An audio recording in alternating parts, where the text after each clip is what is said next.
కృష్ణ మాదిగ బిడ్డల కోసం కాదు ఇదంతా బీజేపీ నాయకుల మెప్పు కోసము ఈ రకంగా 9% కాదు 11% అనేటువంటి అంశాన్ని తెర మీదకి తెచ్చిన అనేది కాంగ్రెస్ నేతలు అంటున్నారు. మీరేమంటారు?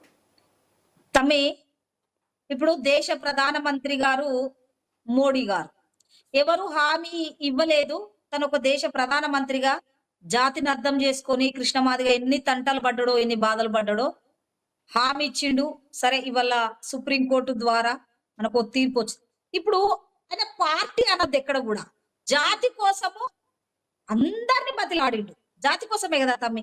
ఇప్పుడు నా బిడ్డకు ఒక ఎమ్మెల్యే టికెట్ రావాలనో, కృష్ణమాదిగ కొడుకు ఒక ఎంపీ టికెట్ రావాలనో ఆయన పోలే కదా ఎక్కడ.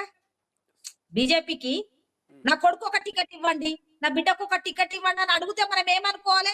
ఓహో, వీళ్ళ కుటుంబ రాజకీయ అవకాశాల కోసమే ఈ రకంగా పోతుడు కృష్ణమాదిగ అనుకోవాలి. అవునా కాదా? కానీ వాళ్ళ కేంద్రంలో బీజేపీ అధికారంలో ఉంది కాబట్టి మాదిగల ఓట్లు వేస్తున్నాం కాబట్టి మాదిగలం మా రిజర్వేషన్ మాకు వస్తే ఏబిసిడి వర్గీకరణ అయితే ఏ పార్టీ అయితే అవునా కాదా? కాబట్టి మమ్మల్ని ఆదుకునే పార్టీకి మేము ఓట్లు వేస్తాం, అవసరం అంటే సపోర్ట్ చేస్తామన్నాడే తప్ప కానీ ఇలా బీజేపీకి వన్ సైడ్ ఉన్నాడు అనుకోవడం తప్పుతాం. ఎందుకంటే ఇవాళ సుగుణ కుమారి పెద్దపల్లి ఎంపీగా పోటీ చేసినప్పుడు చంద్రబాబు నాయుడు పిలుచుకొని మాట్లాడి కృష్ణమాదిగకు టికెట్ ఇస్తానంటే అన్న పోటీ చేయలే. మేమందరం కూడా పోయి సుగుణ కుమారకకు ప్రచారం చేసి గెలిపించినాం. అంత మాత్రాన ఆయన టీడీపీ అవుతాడా? అంటే అనేటోళ్ళు అంటారు, అనేటోళ్ళను కూడా ఎలా అనిపిస్తున్నారు అనేది మీకు తెలుసు, మాకు తెలుసు. కానీ ఇవాళ జాతి బిడ్డ పద్మ అవార్డు వచ్చింది మందకృష్ణ మాదిగ కంటే కూడా అది బీజేపీతో ఉన్నటువంటి అనుబంధానికి నిదర్శనం అనేటువంటి ప్రచారం కూడా మొన్నటిదాకా జరిగింది. దీన్ని ఎట్లా చూస్తారు? పద్మ అవార్డు నిజంగానే ఆయన కష్టాన్ని 30 ఏళ్ల పోరాటాన్ని గుర్తించి ఇచ్చిందా, లేకపోతే బీజేపీతో దగ్గరగా ఉన్నందుకు ఇచ్చిందా? ఒక మాదిగ బిడ్డను జాతి కోసమే పోరాటం చేస్తాడు. 24 గంటలలో దాదాపుగా ఓ 15-16 గంటలు కష్టపడతాడని ఒక జాతికి ఇస్తే తప్పేముందని తన శ్రమను గుర్తించి జాతికే అవార్డు వచ్చినట్టు కదా తమ్మి. పద్మశ్రీ అవార్డు అనేది మాదిగ జాతికి వచ్చింది అనుకుందాం. దాంట్లో బీజేపీకి దగ్గర అయితే ఇచ్చిర్రు అనుకోవడం తప్ప అట్లా చాలా మందికి వచ్చినాయి. మరి వాళ్ళు ఆంధ్రప్రదేశ్ లో కూడా ఇచ్చిండ్రు, వాళ్ళు బీజేపీకి దగ్గర అయినరానా?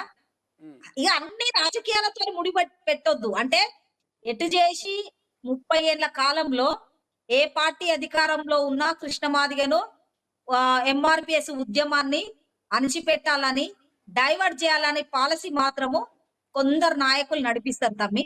దాంట్లో కృష్ణమాదిగ డైవర్ట్ కాకుండా ఎత్తుకున్న ఏబిసి వర్గీకరణ అమలు కావడం కోసం ఫైట్ చేస్తున్న నాయకుడు జాతి బిడ్డ అనేది మాత్రం గుర్తుపెట్టుకోవాలి. మీకేమనిపించింది అక్క వర్గీకరణ విషయంలో రాష్ట్ర ప్రభుత్వం తీసుకున్న స్టాండు, వాళ్ళు ఇచ్చినటువంటి ఈ 9%, 5%, 1% రిజర్వేషన్లకు సంబంధించి ఈ క్యాలిక్యులేషన్ వర్గీకరణకు సంబంధించి 52 లక్షలకు పైగా మాల ఉపకులాలు ఉన్నాయని చెప్తా ఉన్నారు. సో ఈ క్యాలిక్యులేషన్ 59 కులాలు ఒపీనియన్ ఏంటి అసలు? 59 కులాలం మేము. 59 కులాలం మాకు 11% రావాలని కృష్ణమాదిగ మేధావులు ఇచ్చిన సర్వే ప్రకారమే తీసుకొని పోరాటం చేస్తున్న నాయకుడు. అవునా కాదా?